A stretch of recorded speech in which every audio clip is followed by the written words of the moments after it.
Hello there. Did Nigel Farage really call for a second EU in-out referendum?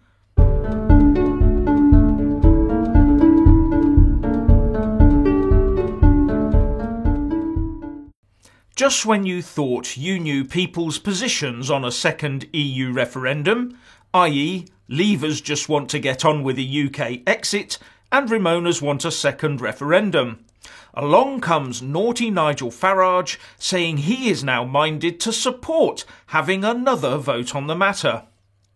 Speaking on Channel 5's The Right Stuff, Nigel Farage said, "My mind's actually changing on this. What is for certain is that the Cleggs, Blairs and the Adonises will never, ever, ever give up. They will go on whinging and whining and moaning all the way through this process. So maybe, just maybe, I'm reaching the point of thinking that we should have a second referendum." And when challenged by the presenter who asked on what this second referendum would be based, Nigel replied that it would be on EU membership, the whole thing.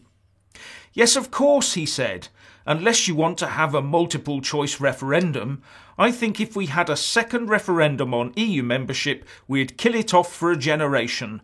The percentage that would vote to leave next time would be very much bigger than it was last time round, and we may just finish the whole thing off." This has of course caught many people on both sides of the argument off guard. It should also be remembered that although a member of UKIP and an MEP, Nigel Farage is no longer the party leader, and this has put him at odds with UKIP policy. And in a swift reaction, the new UKIP leader Henry Bolton has reiterated that UKIP policy on a second referendum remains unchanged. The party opposes a second referendum. And he went on to explain the position by saying, "I am convinced that the Leave side would win a second referendum, should one be held, with an even larger majority than before. Many Remain voters can now see that the campaign led by the then Prime Minister and Chancellor as deliberately misleading. We have also seen greater investment and growth in a number of sectors since the summer of 2016. We are already seeing the benefits of leaving the European Union. Nonetheless, to hold such a referendum would be to call into question the decisive importance of the largest democratic exercise ever held by this country and the unambiguous mandate the people gave the government on that day, the mandate to take us out of the European Union. Such a second referendum would set a precedent for revisiting any democratic decision made in future. It would undermine the fabric of our democratic principles and would weaken the clarity and effectiveness of democratic decision. A second referendum would be damaging to the nation." But former UKIP bankroller Aaron Banks agrees with Nigel Farage and has responded by saying, "If we do not act radically now, we will sleepwalk into a faux Brexit in name only. True Brexiteers have been backed into a corner, and the only option now is to go back to the polls and let the people shout from the rooftops their support of a true Brexit. Let the people denounce plans for greater European integration, the European army, and porous borders, which facilitates the free movement of jihadis.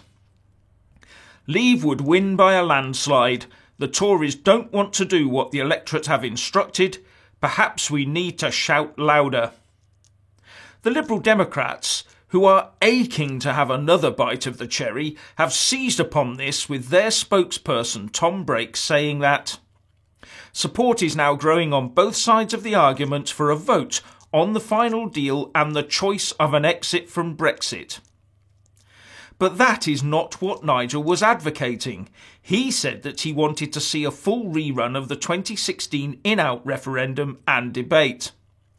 But all this is hot air at the moment because a Number 10 spokesman has already issued a statement saying there will be no second referendum. Nigel, as ever, certainly knows how to put the feline amongst the columbidae. The trouble is that holding a rerun of 2016 would bring any Brexit talks we're engaged in to a shuddering halt. would we then have to apply for an extension to the talks, which would take a unanimous vote to agree on the side of the EU27? Or would we have to somehow cancel Article 50 and go through it all again? And while this went on, more and more money would hemorrhage out of the UK and into the Brussels coffers. More time spent under the ECJ, more opportunity for the government to put our foreign and defence policy under EU control. The list goes on. And anyway, I doubt that even a 70% to 30% win for Leave would change the whinging, whining and moaning from the likes of Clegg, Clark, Blair, Adonis and Cable one single jot. What do you think? Please leave a comment below. Thank you. Please do like and share this video, and also subscribe to my channel. And when subscribing, please do remember to press on the little bell next to the subscribe button.